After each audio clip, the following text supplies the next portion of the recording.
Hey, what's up, everybody? This is Chris Maes, and we are Non-Toxic Masculinity, and we discuss everything personal development. We're sponsored by Fusion Regenerative Therapies of Orlando. We cover a comprehensive functional medicine clinic. So you have any health needs, check them out, Fusion Regenerative Therapies of Orlando. Hey, I'm so honored today to have two very special guests. One, a very prominent lawyer, and also an awesome marketing expert. And we're going to discuss today how marketing can help with personal development. So please help me introduce Rachel Boltz and Brooke Boltz. Sorry about that, ladies. I got you mixed up. I always do that, so I might do it again. So please, we're used to it. Please, I bet. And so, Rachel, so you're a lawyer. Right. Brooke, you're a lawyer. I just did it yes. again. Golly, how many strikes is that? Two? 2 strikes for me. You're good. So, Brooke, I'm sorry. Rachel, I'm sorry. So anyway, so you're a personal injury lawyer, right? Yes, sir. In Central Florida, Oviedo specifically. What got you into that? I became a lawyer 15 years ago and started working at an insurance defense firm. I didn't know anything about what I was going to be doing when I got the job. I went to the website and it basically said they did everything under the sun. So I didn't even know what I'd be doing my first day on the job. Right. And when I got there, they started showing me some cases and I realized, oh, these are car accidents. Okay, I got it. I understand now. And so because I just kind of fell into it with my first job. They gave me the best offer out of law school. I learned how to do accident cases, injury cases, and worked at that firm for almost 10 years. And when I went out on my own, started my own law firm, it just made sense for me to continue doing what I knew. Yeah, and you're very good. And I'm not saying you. that just because you're my guest, but I've been to your clinic before, your office before, and I've checked you out. I felt the vibe in there, and you're very passionate about what you do, and you're definitely an expert at what you do. And obviously, you have the reputation that you have in town of being just a superior. You care about your clients, right? You're not just going in the courtroom trying to win their case. You sincerely cater to other needs that is spawned off from the accident that they may have had. So God bless you for that. Thank you. Yeah. So now for Rachel from Boltz Media, right? Yes. And so you do everything in media or what? Yeah, pretty much. I do website design, social media marketing, blog writing, videography, photography, you name it. We pretty much do it. Yeah. So you're a comprehensive marketing company, and we worked together a little bit. I've checked out your stuff. You're very, very good at what you do. You're very blessed and skilled and craftful in what you do. So what got you into marketing? So I am a business major and I'm a former teacher. And right when COVID hit, there came this point where I did a lot of soul searching and I decided to start working for Boltz Legal full time. And within that period of time, I had a friend who owned a business that distributed products worldwide. And I was looking at his digital marketing and it was non-existent. And I said, well, I think I could help you. Why don't you allow me to work for you as a 1099 and we can see how it goes and go from there. So that's what happened. And it ended up exploding and going very, very well. And then, he started referring me to more clients and it just grew. And I ended up having numerous 1099s from different companies. And I said, well, I guess it's time to open up my own business before, I owe Uncle Sam a ton of money. Yeah, right. How long ago was that? That was right when COVID happened, so about 3 years ago. Oh, wow. You've grown very fast. Obviously, so you're just got a gift, right? You just got the knack for communication, creativity. I follow you guys religiously. Your shorts, your reels, they're very creative. And so kudos to you. Well, it's all God. God is good. Right, He's the one that leads us, guides us, and puts us in the right path at the right time. Yeah, so let's just use that to segue into today's topic. How can marketing help with personal development? And it's not just getting your brand out there. It's not just about getting clicks or building your pipeline, right? So let's just dive into it real quick and just discuss how marketing can be very personal. It can help you as well and get your DNA out there, your spiritual DNA, I call it. Absolutely. Well, when a lot of people think about marketing, they think about, their business.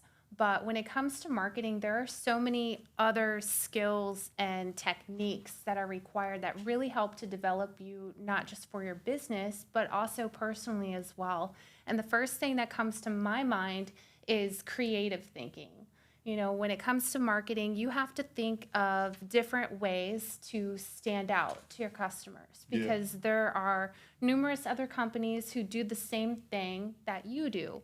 So, in order to reach them and create that competitive advantage and that differentiating factor, you have to think outside of the box and be That's right. able to adapt and take risks in order to deliver a product that is going to be appealing and make customers choose you versus your competitors. Yeah, absolutely. So Brooke, how has that affected your business, or your personal self, the creative thinking and how you do business, and has it changed being with a marketing agency? Has it changed the way that you think and you create, even in the courtroom, maybe?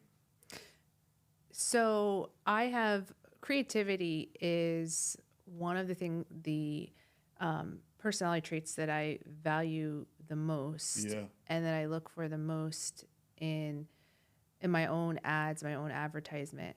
But this topic in general is something I've been thinking about for a while because I look at different people who are in the marketing field and I see that some of them are super successful, and I look at why, or I try to assess why. And then I look at other people who seem to have the right personality traits, who seem to be doing the right things, and they're not being super successful. And I have spent time trying to figure out what is the missing link. Why are some successful and some aren't? And what I came to, there's a few factors. One is, do people perceive that you care? If they perceive that you care about what you're doing, about your customers and things like that, then they're going to have a greater trust in you to refer you business. But even more than that, what I think people don't understand is that people are judging you not just based upon what you're selling or how you present yourself in a meeting or how well spoken you are or how good your sales pitch is. They're judging your entire personality and who you are as a person in that meeting. And so if you happen to be a person who shows up late, who, like, for example, I'm in a networking group. If we have people who have habitual absences, Yeah.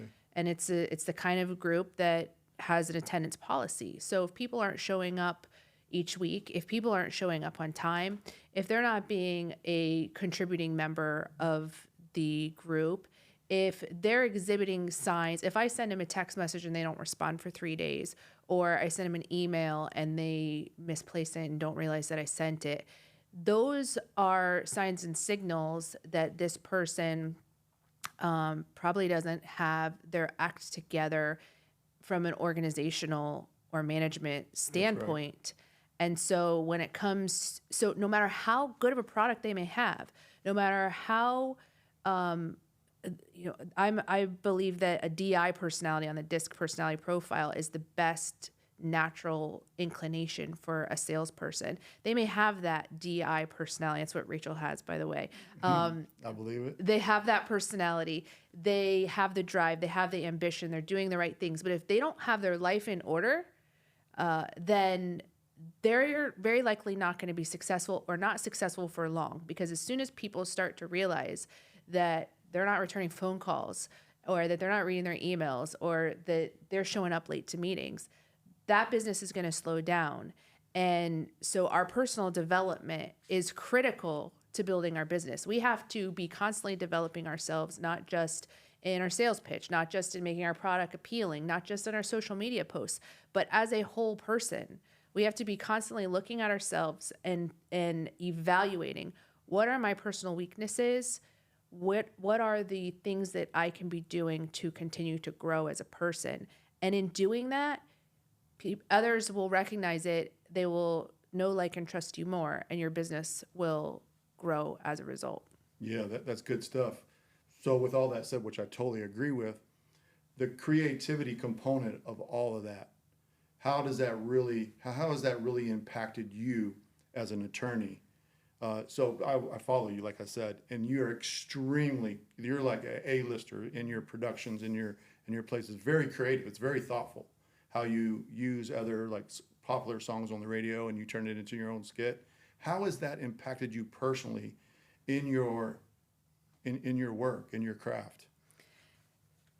The number one, when I started my business 6 years ago, the number one driving force for me was I wanted to do things differently. I didn't want to be perceived in the same light that other lawyers are. We are inundated with legal ads and legal commercials, and I wanted to differentiate myself. I didn't want to stand in front of a bookshelf and tell you how much money I could get for you. That's awesome. I didn't want to do that. Yeah. And so I started trying to use my creative ability to think of ways to stand apart. But going back to personal development, you have to have a certain strength of character to be able to withstand the negativity that comes with that. Yeah. I remember, certain billboards that I did of me wearing my football gear. I used saw to that. play. Yeah, that was awesome. I played women's professional football as a college student. Seriously? Yes. What? And that's why you see my scar. I broke my arm and had to have 2 surgeries on my elbow. You played professional football? Yeah, I mean, it's women's professional football, so it's not the same as the NFL, so don't get too excited. But as far as women's Let's change subjects. as far as women's sports go, I played tackle football growing up on boys teams, and then when the Women's Professional Football League came out when I was in college, I played 2 seasons on those teams until I got injured. But I knew that in putting myself in football attire on a billboard was going to either attract or detract people. Some people would love it, some people would hate it, and I had to be okay with the negativity that comes along with it. And I think a lot of times as business leaders or salespeople, if we don't have the strength of character to withstand that negativity, then we just don't do it. We don't step out. We don't do the creative thing. I mean, Rachel and I sing jingles that our daughters call cringeworthy. Cringeworthy. And so, we know that we're not going to be everybody's cup of tea, but we just have to roll with the punches and understand that if someone doesn't like it, that's fine. There's other people who will, and we're just looking for our people. That's right. They're not your people, right? Exactly. Yeah. So how about you? How has it affected your just spirit and your just personality and the way you go about yourself of designing and engineering and participating in this creative stuff that you do? Well, you definitely have to have a tough skin. Yeah. You have to be willing to take feedback because everybody has an opinion. Yeah. And everybody's going to tell you, oh, you should do this. You should do that. That's great. Really, you have to do what you feel is right and be yourself. Be true to yourself. If you feel like you need to make a cringeworthy jingle like Brooke and I do, then that's what you need to do. Yeah. That takes a vote of confidence and courage to be able to do that, to your point, right? It does. And there's a saying that Brooke actually brought up that says, if you don't have haters, you're not doing anything. That's right. Yeah. So it's okay for people not to like you. Yeah. Especially if, they don't have a legitimate reason not to like you. That's right. So you definitely have to have a thick skin and just do what you feel is right. And then, if you need to, modify what you're doing from that, then you do it. But at least you can say that you tried it. Because one of the biggest setbacks is, we're creatures of habit. Right. And in order to get to that next level, you really have to step out of your comfort zone and take that risk. Yeah. And it's better to have tried it and for it not to have went over well than to have never tried it. That's right. Some of the most successful people, they took risks. So you can do it. Yeah, that's a great point overall about just engaging in a marketing campaign is, it makes you step outside of your comfort zone. I follow a guy. I think he's a Japanese guy. He's a coach, so he's a business coach. But he makes all of his students, all his clients, do calligraphy. So Interesting. And so I started incorporating for myself. Am I artistic? Am I creative? I'm creative. I'm not very artistic, but I started just creating my own little just doodling and drawing. And I'm telling you what, it's a game changer. It really taps into the inner core of yourself. And I believe, as a functional medicine practitioner, I noticed that my mood starts changing. The way I think, the way I handle stress is different. And so I think there's a lot of power and creativity.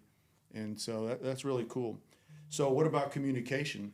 Marketing involves effective communication to convey messages to target an audience. This helps improve your verbal and written communication skills, right?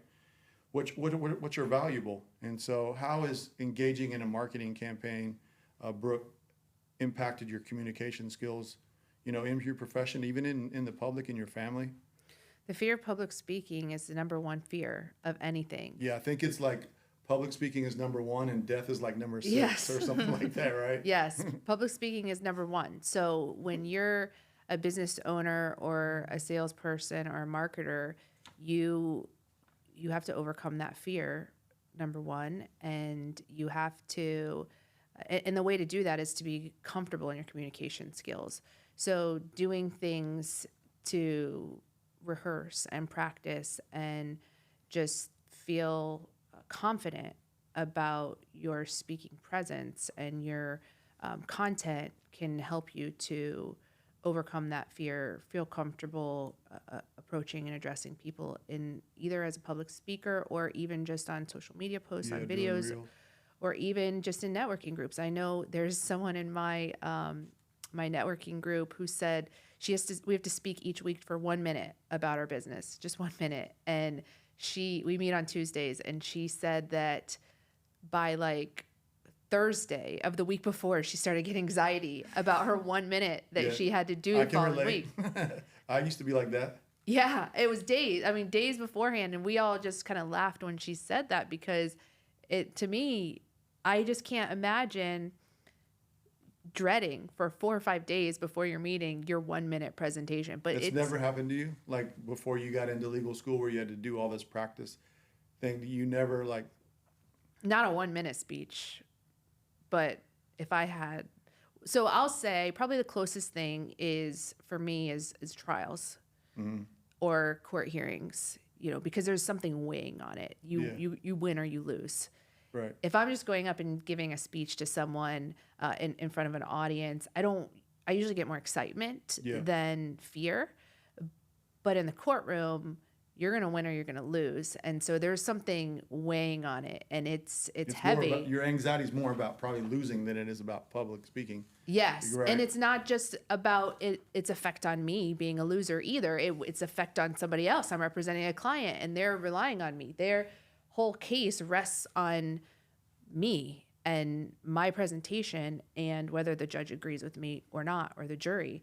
And so that's probably the closest experience that I have where I have felt that kind of pressure and anxiety about a public speaking engagement. Yeah, so this affects the mental and the spiritual, right?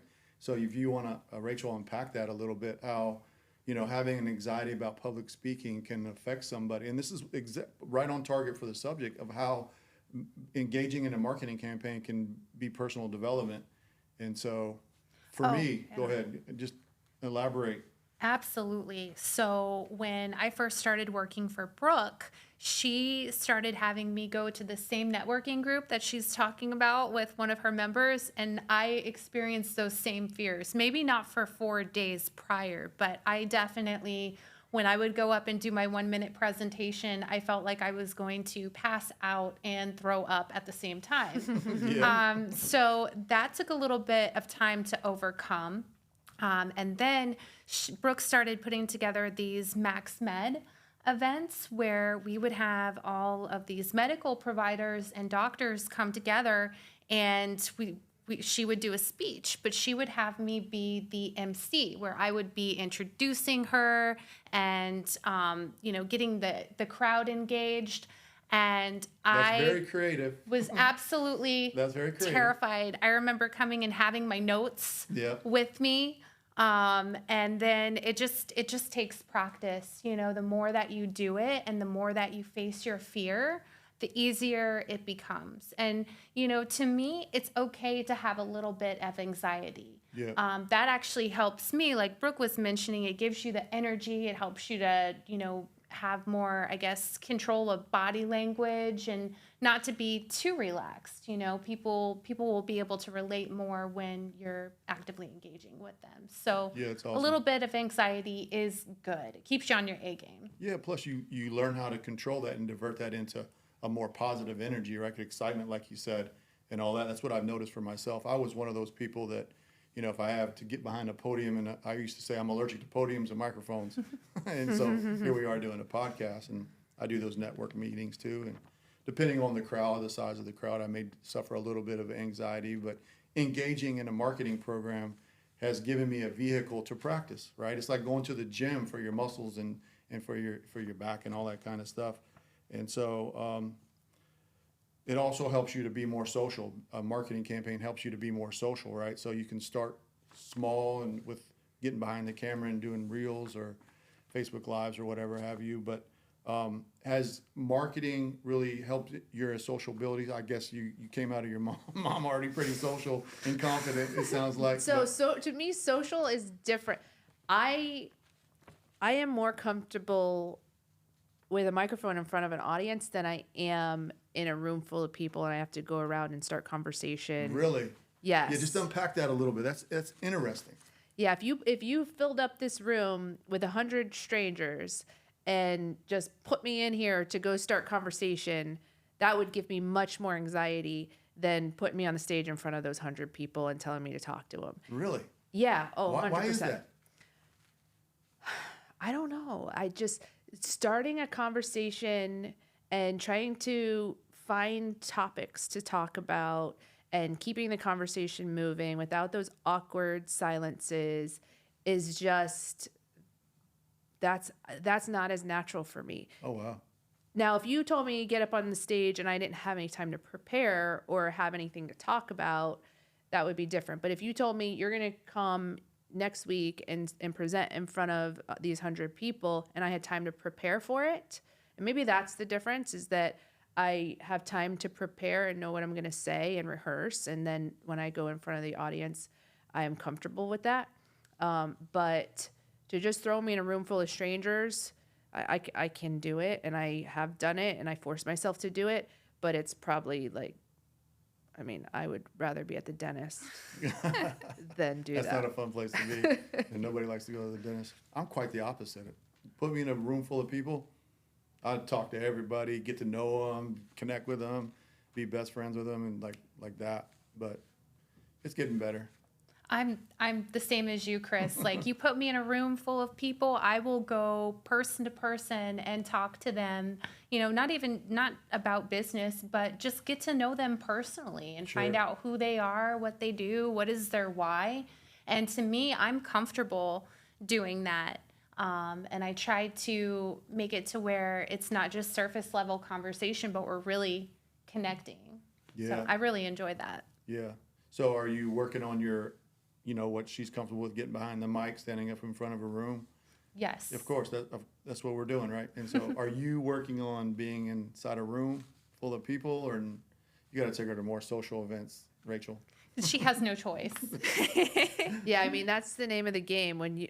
That's part of personal development, right? Love it. You identify what your weakness is and you force yourself to do it anyways. Yeah. Amen. And it's great if you're in community too, right? So you join the networking groups. It's kind of like you're got accountability to yourself by your peers in a safe space and all that kind of stuff. And so that's very cool. What about market research? You got market research on the list. I think I find that very fascinating, but how that could be. But what you got on here is good. So you want to talk about that? Yeah, absolutely. So anytime that you're developing a marketing strategy, you have to do your research. You know, me being a teacher, strategy, or being a previous teacher, I should say, strategy is super important for every aspect in your life, pretty much. So it's very similar when you're putting together a marketing plan for your business. And a big piece of strategy is the market research. Right. You know, trends change. You know, just 5 years ago, they didn't have the types of things that we have today. It's constantly adapting. So you have to consistently, on a regular basis, look up and see like what is working, what is not working, how can I incorporate this, what do I need to learn, what new tools are there for me to be effective, and try and see if it works. Look at the analytics, and use that as a guide to see, how well you're performing. So how does that create personal development? Well, you're always learning. Yeah, You're always always learning. learning new things. And if you don't have an analytical bone, I have a very large analytical bone, you'll get one Yes. because you're forced to exercise that ability to be analytical. You have anything to add to that, Brooke? On the market research? Yeah, just how market research, or even doing research for your clients and for how that causes you to grow. I am someone who is always trying to learn from other people who know more than I do. And this area of marketing and digital marketing and Google optimization and all these things is not something that I went to school for or that I really had any formal education in. So I'm always trying to learn new things and look at the tools that are out there. There's an overwhelming amount of information. If you just go to your Google back office, whatever, I mean, there's all kinds of information there that you can use to try to find ways to improve and optimize your presence. So yeah, I mean, the great thing is too, though, if it's not your strength, you can always hire people who are really good at it, like Right. Rachel, who can help you out. You don't have to necessarily be good at everything when it comes to marketing. There's certain things I'm always trying to learn, but I also know that my knowledge is never going to be as great as someone who specializes in that field. Plus, you want to be savvy with your time, right? So Yes. you got to right. represent your client well. So you need to focus on the case and learning the case and all that kind of stuff. And choose your lanes, kind of how you want to divert your time and all that kind of stuff. But she does a great job. Like, she knows enough to be dangerous, if we're being completely honest. Oh, and that's trust me, I know. That's when I say she's one of the best lawyers in town, Yes. or is the best lawyer in town. That's what I'm talking about. Yes. And I think as a business owner, even though you can hire people to do X, Y, and Z, it is good and it is wise to have a little bit of an understanding of it so that you can make sure that the people that you're hiring are really doing the best service for you. Because if they're not, then you may need to think about, okay, well, I need to hire somebody else who is going to help me reach my goal. Yeah, because they're more knowledgeable about this stuff. Right. And so it just gives you confidence and courage.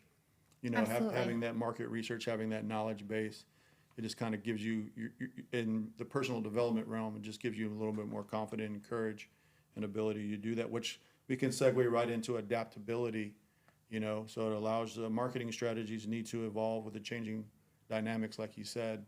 So Yes, trends are always changing. And one example that I can think of off the top of my head are reels.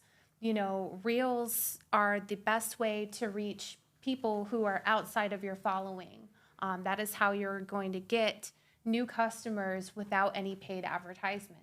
And years ago, reels didn't have the impact that it does today. Right. Hashtags are another thing that is constantly changing, even on a weekly basis. But that's where market research goes in as well to see which hashtags are trending now. Right. So doing that as a profession and being able to adapt, how is that translated into your real life situation?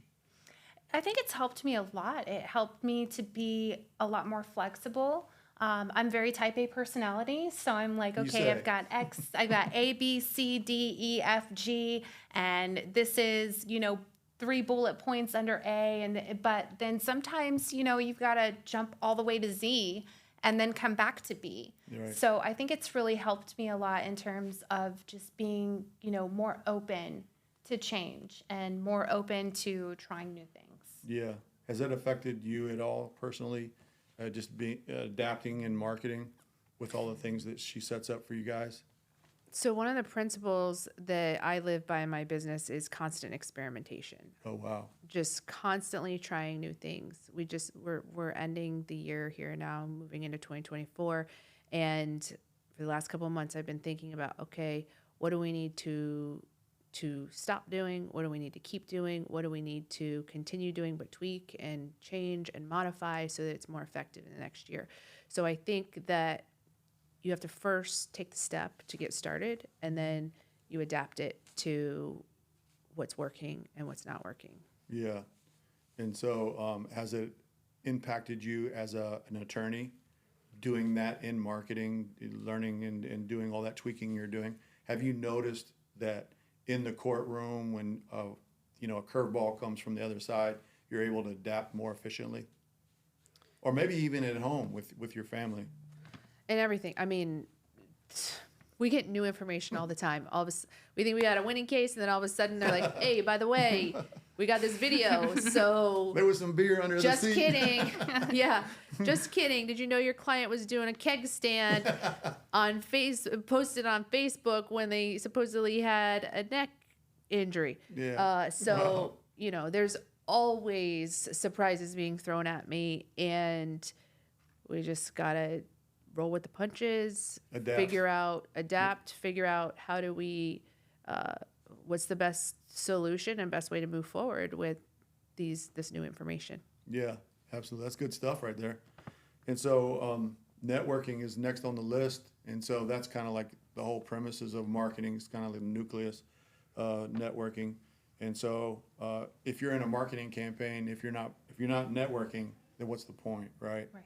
And so Rachel, you want to talk about that a little bit? Yeah, absolutely. I mean, If building. you were coaching me as a client and I wasn't really a networker, what would you say to me?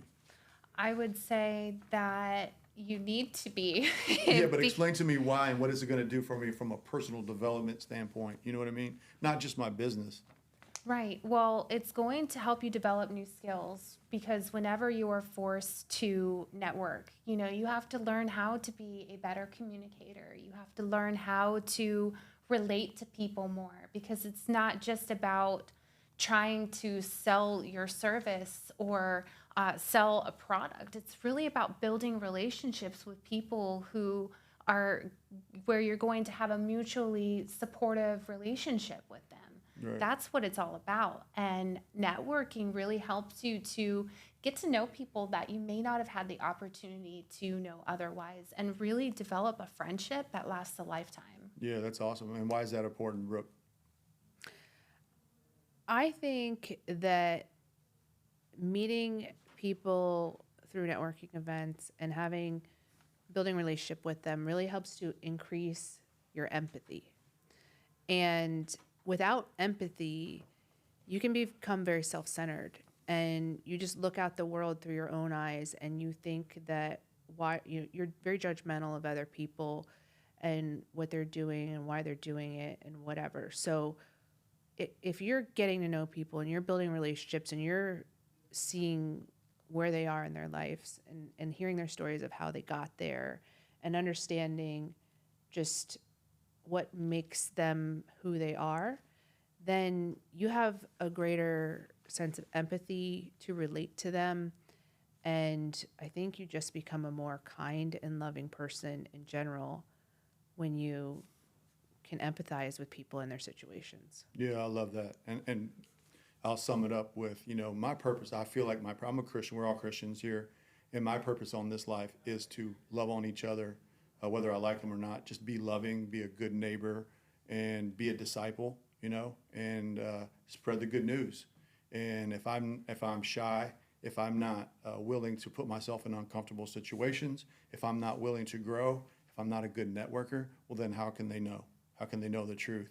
And so I just remind myself of that when I get a little bit of anxiety or get a lot of anxiety in growing and stepping out in marketing, things that y'all have me do and marketing people have me do.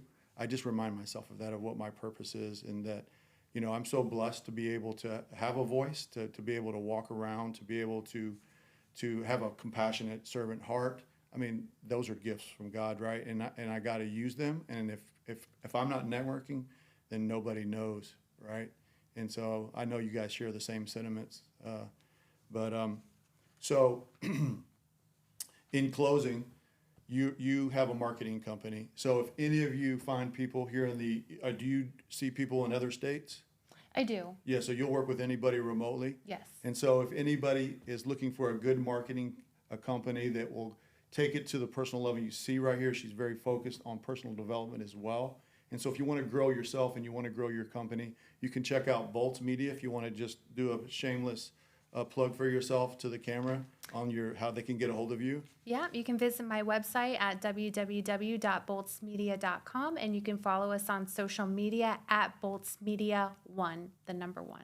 Nice, love that. And Brooke, you're an awesome personal injury. Do you do any other kinds of legal service? Do you only do personal injury? I do insurance cases as well, predominantly homeowners insurance cases. So injury and insurance are kind of how I categorize myself. So my website is boltzlegal.com, BOLTZ legal. And also we have social media, Boltz Legal. We're on all the social media platforms. And then Rachel and I have a podcast called Miss Biz. So you could check us out on any of the podcast platforms. We talk about business growth and development, some of the types of things we talked about today. And we're also on social media at Miss Biz Podcast. Yeah, it's an awesome podcast. And I can just say, if you get one, you get the other. So it's 2 for 1. They're joined at the hip. And so We're not married, though. they're not married. We're sisters-in-law. Sisters-in-law, right? You got Mr. Boltz, right? Yes. Very cool. Well, thank you for being here, ladies. And it was so honored to be here. It was great discussion.